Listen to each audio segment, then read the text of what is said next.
Gojo vs Makima is a matchup that I was expecting to see on Death Battle sooner rather than later. I gave some reasons for that in my Cypher Wheel video, but for the SparkNotes version, Jujutsu Kaisen and Chainsaw Man are currently about as culturally relevant as they'll ever be, and Itadori vs Denji didn't seem likely to happen until JJK and CSM have ended. Thus, Gojo vs Makima made the most sense to do right now, and so when I saw it get revealed after Friezatron, I was both excited for it and happy to be right in a prediction for once. My excitement for it only grew as it got closer to airing, an impressive feat considering the Death Battle cast for this matchup already had me sold on the idea. But upon learning that my boy DJ wrote the script for it, I knew for a fact that it was going to be peak. Unless you have the worst opinions ever devised, you already know the episodes DJ has written in the past to be some of Death Battle's strongest outings, and I was eager to see how this one would compare. But his involvement with this episode goes beyond even that, because as I understand it, all of the editing for the analysis portions that wasn't in the previews was also DJ's work. I don't get overly personal in these reviews too much, but I gotta say, DJ, if you're watching this, I'm insanely proud of you for how hard you've carried Season 10 on your back. Keep doing us proud as lead editor, man. And if I can ask all of you watching right now for one thing, help me show DJ how much what he's done for Death Battle has been appreciated by commenting below with "DJ deserves a bowl of Krave." If you know, you know. But enough of the sappy stuff. Let's get to the episode itself, because it's really damn good and I want to talk about it already. Gojo's analysis does an amazing job at getting me interested in Jujutsu Kaisen, which is really helped by DJ's writing.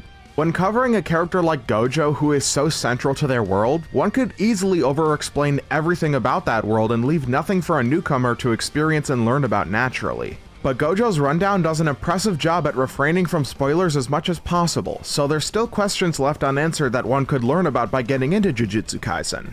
Like, what happened to Geto? Why did he reject Sorcerer Society? And what's the story of these students that Gojo has taken under his wing?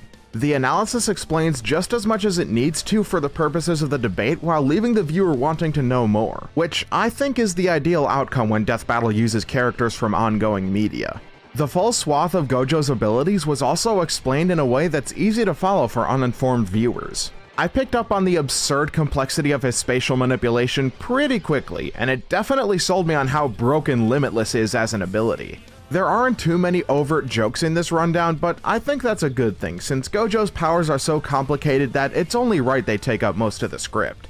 One last thing I want to commend this analysis for is communicating Gojo's personality. He's a very distinct sort of character, which the fight gets across very well, so setting that up in his rundown helps the audience appreciate his mannerisms later on.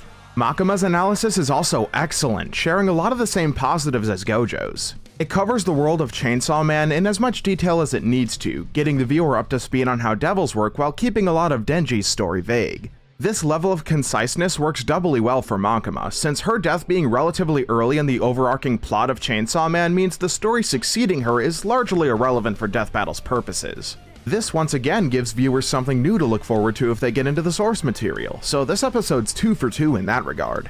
I thoroughly enjoyed the deconstruction of Makima's goals and her plan to use Denji. Thoughts on her methods aside, she makes for a very interesting villain, and this analysis hits all of the important notes of how that's accomplished. The sheer number of her demonic minions means they get skimmed over without a ton of depth, but none of them really contribute to many of Makima's advantages in this fight, so I think that's a reasonable choice. One thing I clocked about these analyses is that the major feats like Jogo's Meteor and the Gun Devil Fragment's speed aren't given too much focus. Yes, they get brought up with respective numbers, but there's no tangent from Wiz and Boomstick detailing the calculations for these feats. Sometimes, in fact, they're blink and you'll miss it levels of brief, like the Typhoon Devil's Storm. I mention this because I've criticized episodes in the past for not breaking down their numbers like this, leaving their conclusions feeling a bit empty. But Gojo vs Makima doesn't have that problem, because stats are comparatively a minor factor in the matchup. What's much more important is how Gojo and Makima's abilities would interact, and which ones provide them with more surefire ways to win.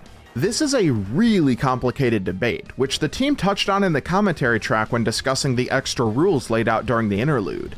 Jujutsu Kaisen and Chainsaw Man have lots of technicalities that would make their powers incompatible with other universes, so they had to be equalized for this fight to even work. That's the level of complexity we're dealing with here. Basically what I'm saying is, there's a good reason this episode's verdict is longer than the actual fight, and it's not because the stat gap is super interesting. But before I delve too deep into that aspect of the episode, I still need to talk about how well these analyses are edited. The manga imagery is used in very fitting ways, and the motion graphics all look amazing, whether it's the stuff from the previews or the stuff DJ made. Another thing I really liked is how when the text needs to be highlighted in Gojo's analysis, it's lit up in blue, whereas in Makima's analysis, the same is done in red. It's a small detail that accentuates the character's primary colors and sets the footage apart, making it easy to tell which character any particular panel relates to. It's just a beautiful pair of analyses in general, and while you might think that's par for the course at this point, I don't want to say that and risk minimalizing the work that goes into making analyses look this good. Always remember that shots from a death battle analysis you might spend a few seconds glancing at probably took someone hours to make. I could go on, but I've already used up my DJ praise budget in the intro segment of this review, so I'll have to exercise some restraint this time. Overall, Gojo vs. Makima's analyses were very strong showings, even in a season of already existing highlights. Part of that is definitely down to the characters being from two series new to Death Battle, so I'm not already tired of hearing about their worlds and power systems. But it wouldn't be interesting just for that, and thankfully it has great writing and editing to hold my interest all the way through. Oh, and before the fight starts, we get some extra ground rules for how the debate will be approached this time. These caught me and my group by surprise on our first watch, but they're a welcome addition in my opinion. They don't need to be in every episode since most debates aren't as nuanced as Gojo Makima's, but I kind of hope we see more instances of added context like this in future episodes. I also hope future episodes have fights that match this one in quality, because I'm pleased to report that the 2D team has come through with yet another banger this time around.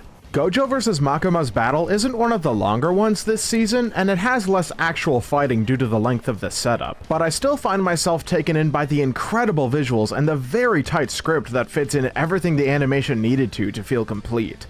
Obviously the sprites and hand-drawn visuals are excellent as always, but far and away the strongest thing this fight has going for it is the dynamic between the fighters. Gojo and Makima bounce off one another so effortlessly in this fight, fully capitalizing on each other's personalities to make for a super fun back and forth. This is due in large part to how their abilities interact, as both are at once unstoppable forces and immovable objects. Limitless allows Gojo to shrug off pretty much everything Makima and her devils throw at him, and Makima's contract lets her easily rebound from most of Gojo's curse techniques. The fight makes perfect use of this, building on top of every no-you moment so that when attacks actually start having their intended effects, it comes as a genuine surprise and sells the impact of those attacks even more. But that dynamic wouldn't be nearly as poignant if there weren't voice actors giving it their all to back it up, and so it's great that the ones here are doing exactly that.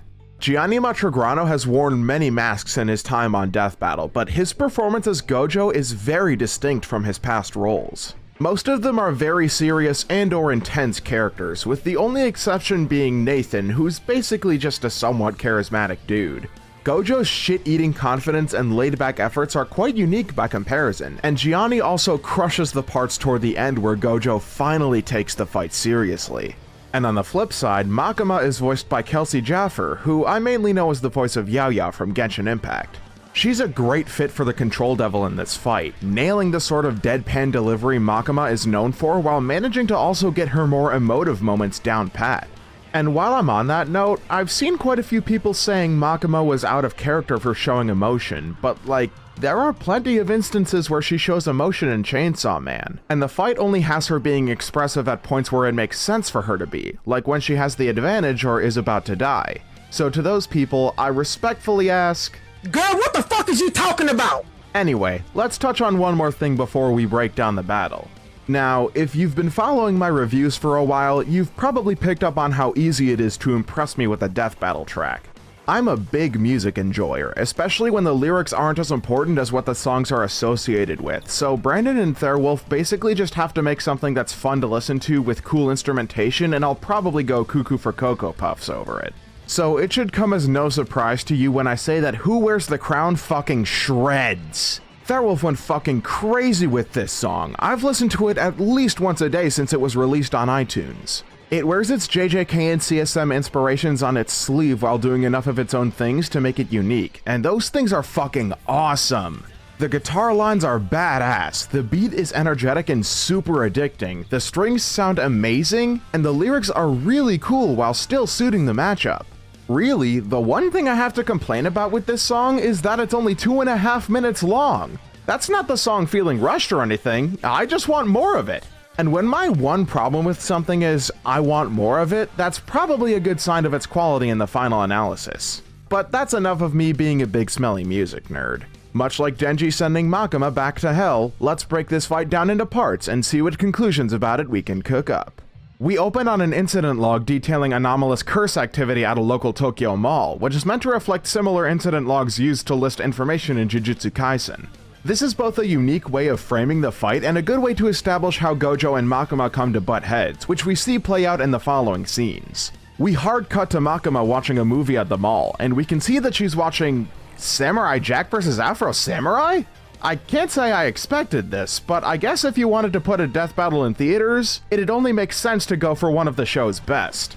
Also, we can see the losers of Season 10's 3D fights seated in the theater behind Makima, which is a neat little Easter egg that brought me back to the days of Season 6. Despite Makima being enthralled by peak fiction, Gojo shows up and instigates the fight by being that guy at the movies, slurping his drink like a jackass, talking over the movie, and even stealing someone else's snacks. I know Makima's not exactly a paragon of virtue, but few death battles have ever gotten me to root against a character as quickly as this one. I'd have jumped Gojo for his shitty chicanery too. People who act like that at the movies deserve it. I kid, obviously. I'd just sit there stewing in silence, but Makima's much more direct than me, as she just straight up blasts him out of the theater. I love how the two are characterized in this opening, with Gojo displaying his unfiltered bravado while Makima visibly grows tired of his shit without needing to say a word. And I love that Makima's first words in the fight aren't challenging Gojo over his threat to kill her, instead it's her lecturing him on theater etiquette because of how big of a cinephile she is. This is already S-tier animation material, and we're not even out of sneak peek territory yet. Makima uses her chains to chuck a gaggle of Jill Valentine MVC2 zombies at Gojo, which he bursts like balloons with some mid-air martial arts. When he lands, he channels a Lapse Blue curse technique and softball pitches it at Makima, creating a singularity that turns her and her zombies into a fine red mist. Gojo's delivery of his incantation is great. He calls it out like he's making up his approach on the fly. It shows how effortless using such a devastating skill is to him. But Makima's regeneration renders the attack moot, and she runs in for a sword strike only to falter against Limitless. This leads to another good display of how full of himself Gojo is, and Makima's stone-cold stare as he charges up a reversal red is also a great character moment. Not only is she so confident in her contract that she'll just face tank attacks like this, but dodging would imply she already sees Gojo's most basic skills as above her. Thus, it makes sense for her to just stand in place while Gojo annihilates most of her upper body. And true to her prediction, a random Japanese citizen gets turned into paste moments after taking a dump. I guess even in Japan, Taco Bell goes out the same way it does in the West. This is a perfect way to show Makima's contract taking effect. It's straight out of Fujimoto's style of writing, and I love it. There are also some neat Easter eggs and hints in this shot of the stall, like good old Billiam Cypherton on the wall and Wiz the Shill on the newspaper. I don't know all of them because despite my nearly 200-day Duolingo streak, I can't read Japanese, so feel free to drop what the newspaper says in the comments if you know. After Makima regenerates, we get a cool dialogue between her and Gojo that continues to further their dynamic.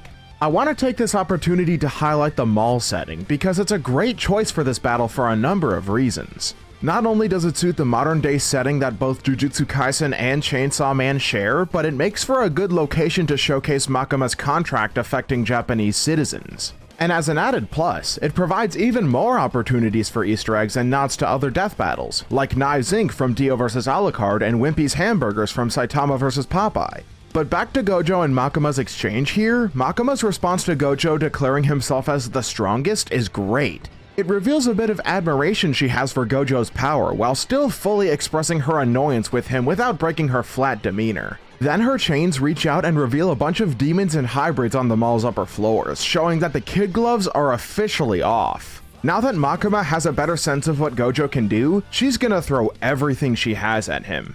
This shot of Gojo shattering Makima's chain projectile and her disappearing behind it is cool as hell. And right after he jumps into the air to avoid an incoming swarm of spears, Makima calls on the Fox Devil to take a bite out of Gojo, with Moro fucking killing it with how good this scene looks. As a quick aside, I find it really funny how many reaction YouTubers I saw who got to this point in the fight and went, "Isn't that Aki's power?"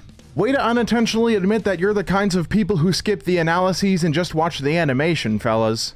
The Fox Devil doesn't last long after this though, since Gojo expands Limitless to blast it apart from the inside. I'm fully aware I don't need to point out how good death battle animators are at their jobs at this point, but I can't help but be fascinated by their work every time. Like, after Gojo makes the Fox Devil explode, the shower of blood gets stopped by Limitless as he prepares a reversal red blast. Small details like this prove to me that Death Battle really cares about the stuff they make, since no lazy creators would go through the effort of staying true to a character's abilities like this. After Makima gets splattered again, the flamethrower hybrid appears behind Gojo and lets loose on him, only for Limitless to force the flames to harmlessly pass by. I imagine the choice to have Makima's goons represented as black silhouettes won't sit well with some viewers, since it's definitely a cost management decision, but I don't think it's an issue at all. If resources were expended to make proper sprites for all of these entities, the rest of the fight's visual fidelity would have surely suffered, and I'd prefer the version we got over that alternative. Anyway, Makima summons more zombies after this, with them all now being set aflame to make for an even cooler backdrop to the action.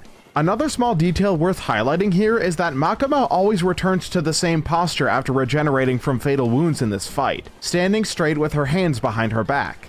It enhances the feeling that she's not even breaking a sweat despite the power of Gojo's attacks, as well as that dynamic I talked about before where they're both unstoppable and unshakable at the same time. Gojo sure doesn't see it that way, since he jokes about Makima being so weak that he barely has to try before pulling her toward him with curse energy. But that confidence is quickly shattered with one word and a single gesture. Bang. This right here is what the whole fight has been building toward. The music stopping dead in its tracks and the only sounds following the shot being a loud ringing noise and the squelching of Gojo's blood do wonders to sell the impact, creating an emphasis on Makima's bang that really needed to be here. This is the first time Gojo's actually taken damage in this fight, and even he's visibly surprised by it. This focus on the attack and the slow-mo visuals grind the action to a halt, allowing the viewer to recover from their own surprise and realize that, yes, Makima can get around Gojo's seemingly perfect defenses. He is now in real danger, and if he can't recover from this shock, it's all over for him. Meanwhile, we see a smile break out over Makima's face, and she actually laughs as she gleefully hits Gojo with more bangs, blasting him across the mall as the music surges back into full swing. This is a perfect way to frame her reacting to one of her attacks actually hitting the Sorcerer Sensei. Remember, she's been getting more and more annoyed as Gojo's basically no-sold everything she's done, grinning and quipping the whole time. So now that she's finally found a way to hurt him and break his unflappable confidence, her frustration turns to elation as she leans into this angle of attack, relishing the sight of Gojo's wounds as they appear. This is especially evident with her final bang, where Kelsey Jaffer nails the delivery and makes Makima come across as playfully vindictive in the best possible way. It's like she's rubbing her advantage in Gojo's face while blasting his leg off, turning his own brand of smugness against him before hitting him between the eyes with a control chain. It's the perfect way to cap off an already excellent sequence. Makima takes hold of the chain in Gojo's head and holds him in place, speaking the words that made every spineless anime fan in the audience weaken the knees before channeling the Angel Devil and preparing a Usage 1000 Years attack. But Gojo's not nearly as beaten as Makima thinks he is. We could already see that during the bang onslaught, where he actually laughs after the third one hits him. With the shock of the moment fading, he's just impressed Makima could damage him, and now he's ready to wrap the fight up before she can get another chance to catch him by surprise. His retort to Makima's command is perfect, and his eyes flare open to, damn. Sorry, I got lost for a second there. I just... Whew! Don't be intimidated, Squidward. Try to imagine him and... Death battle. Oh no, he's hot! Anyway, Gojo breaks free of Makima's control and unleashes a shockwave that chars Makima's body and wipes out her minions in one go. And with positive curse energy patching up his flesh wounds and regenerating his leg, Gojo goes in for the kill, enveloping Makima with his domain expansion and overloading her mind. I constantly find myself rewatching this scene, both because Gianni's line delivery here is exquisite and because the animation looks absolutely beautiful. And that's just the start of this amazing killing blow. Makima starts hyperventilating as information floods her mind, with a final flurry of Easter eggs peppered in the background for good measure. If this is meant to represent the influx of information pouring into Makima, then the idea of her being overloaded with a screaming Liam, three-sword style John Mitchell, and Kagura motherfucking Bocce is the pinnacle of comedy. Funny memes aside, Unlimited Void looks so fucking good in this animation, and so does Gojo charging up Hollow Purple. Like, damn, look at these effects, dude! The giant energy ball is the obvious marvel, but Gojo's eyes are also sparking with curse energy as Gianni recites the Honored One line, which also look incredibly good. Makima's whimpers devolving into a scream as Hollow Purple consumes her really suits how she goes down, and the music briefly stopping before Hollow Purple and the domain expansion dissipate do wonders to add to the impact of Gojo's finishing move. And as Gojo relaxes against some rubble in the midst of the burning mall, the animation is bookended by another Jujutsu incident log, concluding that 1,000 people died as a result of the battle. Seems a bit low if Gojo made all of Japan comatose with Unlimited Void, but that was just a hypothetical in the results, so maybe everyone's actually fine. Hopefully. Probably not. And that's all for Gojo vs Makima's fight animation. This is probably one of Season 10's best examples of quality over quantity, because while this fight is a pretty short one even as far as modern death battles go, it's an absolute thrill ride from start to finish. The animation quality is off the chain, the music kicks ass the whole time, the voice actors elevate the dynamic of the characters so much, and the script provides us with a battle that's extremely memorable all the way through. I never get tired of watching this fight, and I get the feeling it's only going to get even better with age. And as a neat little bonus here at the end, there's an epilogue to this battle that you can see in the storyboards. In it, Gojo's walking down the street and passes by Denji and Nayuta, the reincarnation of the Control Devil. Nayuta notices Gojo and calls him a doggy, and Gojo shrugs it off before telling Denji to take good care of her and continuing on his way. Not only is this a wholesome scene to imagine happening after Gojo took out Makima, but it's a great character moment for Gojo. I think he definitely recognized Nayuta as the Control Devil here, but he's pretty chill about it, which seems on brand for him. Shout out to John Mitchell for making this cool little bonus scene. It's a surprise to be sure, but a welcome one. Finally, we arrive at the verdict, and it's a beefy one. I really enjoyed the longer conclusion. It definitely felt warranted considering how many counters Gojo and Makima had for each other's abilities. I'm quite pleased with how the stats were less of a factor here since they were fairly clear-cut. It means the verdict can focus on getting into the nitty-gritty of the fighters' powers and what their specific win conditions were. Speaking of which, the fact that the Doll Devil's defeat made for an in-canon parallel to how Makima's contract would be overcome by Unlimited Void makes for a great tie-in to something from the source material. I was half expecting to hear about it since it was also a point in the DBcast episode for this matchup, but it was still fun to hear Wiz and Boomstick break it down. I'm also glad Makima wasn't at a complete loss here. Her speed advantage and finger gun attacks made the debate feel pretty close if nothing else. With all that said, Gojo vs Makima is a really solid episode. I think my take on it will probably be different from other people's, considering Season 10 is chock full of strong showings and opinions are a thing. But I'd say this one manages to rise above a lot of the others from this year. I'm giving it a 9 out of 10. I don't think I can justify a perfect score for it, but it's a very solid 9 regardless. I'm hoping we get more matchups with characters from newer generations of media, and with how good this episode turned out to be and how much it captured the attention of non-Versus fans, that seems like a very strong possibility. But we're going for a throwback with this next time, which holy shit, I don't know if I can express how hyped I am for Scooby-Doo vs. Courage. I watched the Straight Outta Nowhere crossover movie in preparation for this one, and now that I've thoroughly enjoyed seeing Scoob and Courage being buddies, I'm fully prepared to be sad while watching one kill the other. Please let this be a sign that cartoon matchups won't be once-a-year events for Death Battle anymore. I am on my hands and knees begging. But I'm also excited for the next episode because it's the premiere for Death Battle's newest editor, Galaxy Video Max. It's been so exciting to see him get on the team, and I can't wait to see what he and DJ will cook up for us in the remaining episodes of this season. In the meantime, you should give my Gojo vs Makima reaction highlights a watch. That video's linked in the description as always, and so are several death battle content creators that I recommend watching as well. Thanks for watching, and I'll see you all soon for the next video.